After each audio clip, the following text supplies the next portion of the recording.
Hello. So, this is our second day with me. Now it turns out I have COVID. So, we'll be doing this several more days. So, today we're going to be talking about the heavier elements made in massive star fusion. So, we saw yesterday that we know that there are elements in outer space and molecules in outer space as well. That is, carbon hydrogen molecules. Because of the evidence that comes from the meteorites that have hit the Earth and the composition of cosmic dust, as well as the light signatures we get using spectroscopes and telescopes together. All right, we've been able to tell that they're of the individual elements that are in the universe. All right, I was very disappointed yesterday because I expect you to do the same amount of work as when I'm with you. And people did all kinds of things. They played games, they watched a movie, a few of you, and some of you were doing other class assignments. Now that is not acceptable. I expect you to do the work in our class when I am not here. All right, you need to remember that, because when you come and say, how can I get my grade up? I'm going to look at you as if I don't know what you're talking about, since you obviously didn't care that much. All right, so when you don't do daily assignments, it looks like you don't care enough. There's no way to get off scot-free in my class. You know that. I'm always there. I'm always lurking. All right. Now, heavier elements made in massive star fusion generated all the elements in the periodic table. This idea of the elements being made in the stars is called nucleosynthesis. Nucleosynthesis, meaning there are nuclei that are synthesized or made. A synthesis is making something in the stars. All right. So the essential questions are, where did the elements on the periodic table come from? What does nucleosynthesis mean? How were the elements generated? Which elements were the most difficult to make? And how do we know that some elements were more difficult to make? I mean, what is the deal here? To the side, I have playing a video that you might want to watch of just sample reactions that are fusions, where they just have the reaction below. They don't use the notation that I like, which is strict isotopic notation. So for deuterium, they use a D instead of just hydrogen 2. All right, that's the warning I'll give you. All right. Nucleosynthesis is the creation of new atomic nuclei. It first occurred within a few minutes of the Big Bang in this quark-gluon masterpiece plasma. Quarks we've talked about before. Gluons are just simply another kind of fundamental particle. But these are the building blocks of subatomic particles, and they condensed over time into protons and neutrons. After the universe cooled slightly, the neutrons fused with protons to create nucleus, because remember, the nucleus of an atom contains protons and neutrons, and they made different sized nuclei. So isotopes of hydrogen have one proton, all of them, but they have a different number of nuclei that were fused into the nucleus. Deuterium nuclei can then combine to form helium. So further reactions between protons and neutrons and different isotopes of helium then produce lithium. So remember, the conditions for fusion are temperature dependent. The plasma state of matter is so hot that ions are present rather than atoms, because the electrons can't attach to the nucleus, and a temperature so high that positively charged nuclei are colliding at 2 million miles per hour. All right, so picture this world. The hydrogen and helium produced during this phase of the universe eventually created the universe's first massive stars. Since then, the nuclear reactions in the life and death of stars have formed most of the other nuclei. Stars can create nuclei through fusion, which is the most common, but they can also produce new nuclei through fission of a large nucleus. But the generation of the elements generally occurred with fusion. The original stars were massive but shorter lived. They generate massive heat and start additional fusion reactions. So those that are hot will expend their heat in high energy fusion reactions and eventually die, and die faster because of their high temperature. So what are we talking about when we talk about massive stars? Well, picture our sun and then imagine stars 8 times larger. All right, so the weight is enough to compress the carbon and oxygen nuclei in the core. They compress it till it becomes so hot it ignites a fusion of carbon nuclei. And carbon can fuse into more oxygen, and it's still higher temperature. Neon, magnesium, and finally silicon, as we'll look at. Now, the problem with this is that iron is, however, the endpoint. The fusion of iron atoms produces products that take up more energy to produce than they are producing themselves. So this required energy means it's taking energy out of the star, and that's why these stars that can fuse large atoms end up on the brink of death. So let's look at the carbon fusion. Let's look at the diagram first. It's interesting that the two nuclei of carbon-12, the common isotope, can fuse to form five different kinds of elements. So this is a way to produce magnesium. 2 carbons fuse to form sodium. 2 carbons fuse to form neon. And apparently these two are the primary reactions, but also can form magnesium, and also 2 carbons can form oxygen. Now the problem is that these last 2 reactions take heat. They don't produce as much heat as they take up. So these are the kind of fusion reactions that are going to tax a star, whereas these create so much energy that the star continues to glow.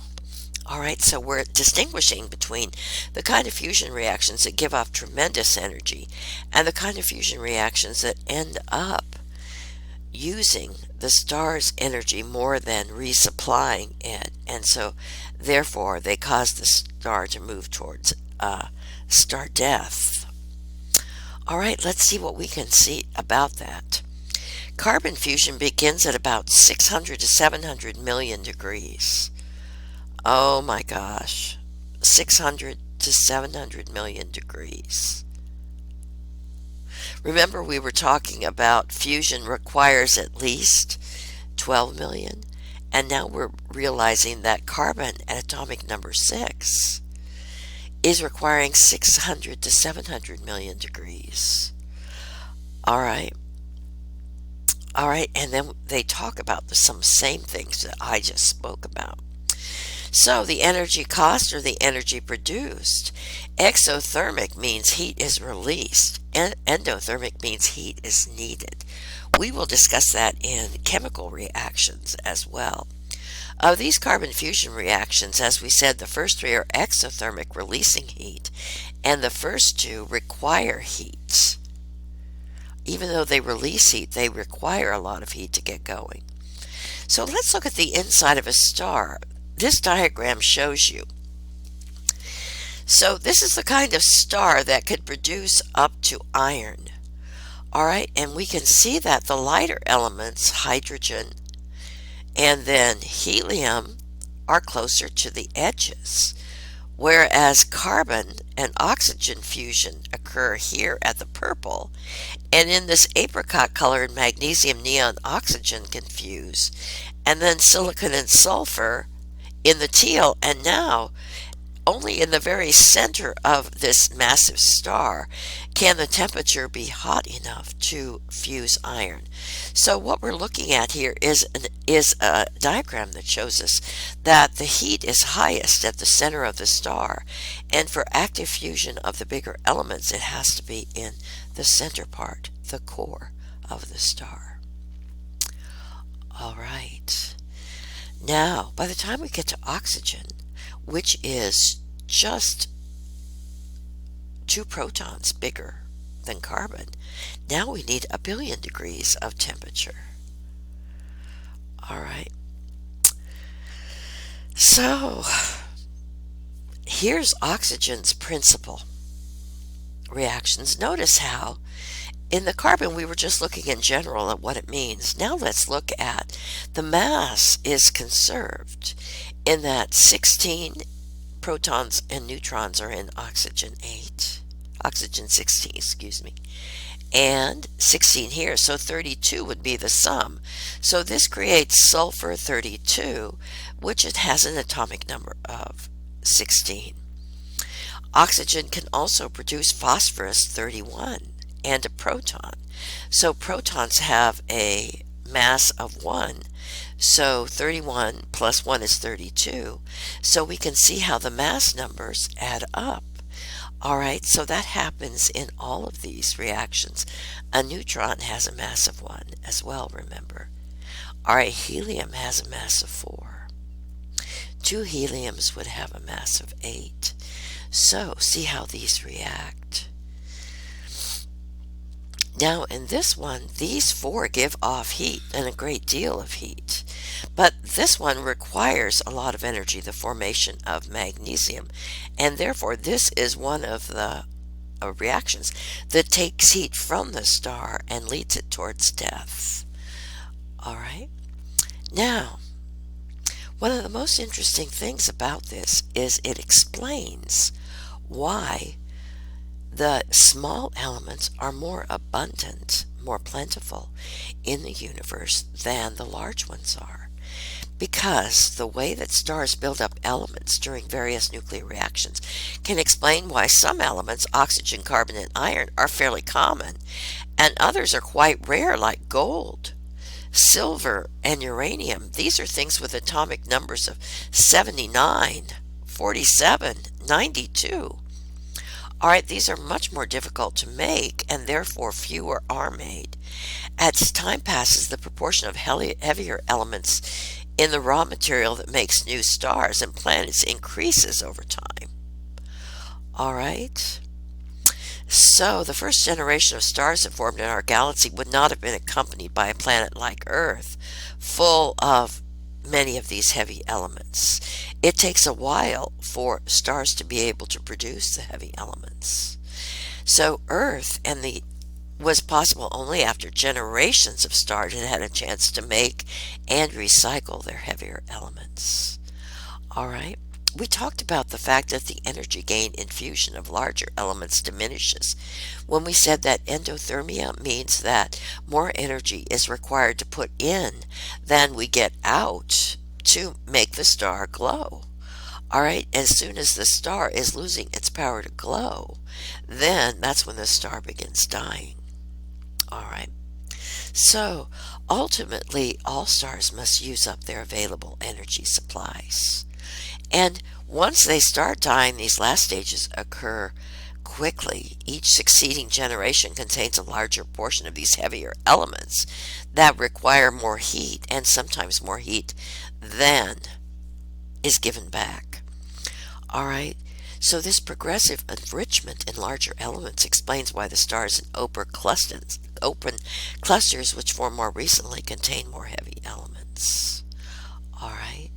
Now, fortunately, we can recycle the elements in stars, but the price of this is a supernova explosion. Supernova explosions make them available to enrich the gas and the dust. So the cosmic gas, the cosmic dust, are enriched when supernovas explode that are full of these very much bigger elements. The great heat that is involved in the explosion of a supernova is what's able to produce gold and uranium and elements that are so very large. They're on the bottom of the periodic table. All right, so elements bigger than iron. We talked about that neutrons can become protons because of a quark exchange. All right, so this supernova explosion produces all these energetic neutrons that, as they say, barrel through at high speed the expanding materials, all right, and create these more massive elements. This is the only way that such heavier elements, lead, uranium, can be made. All right, so these gold atoms in our jewelry, silver atoms in jewelry, the uranium that we use in nuclear power plants were once part of an exploding star. All right, now, over time we enrich the galaxy with heavier elements. All right, and so over time more and more of these large elements are produced. But on the other hand, the production of smaller elements continues too. So that proportion we saw, with hydrogen and helium being the most plentiful, will continue. All right, now what I want you to do is answer these questions, and really well. All right, really well. Now remember, you're honor students. I expect sentences, and I expect to see details from the reading in your answers. If not, I will be sorely disappointed. All right, do your best. Adios.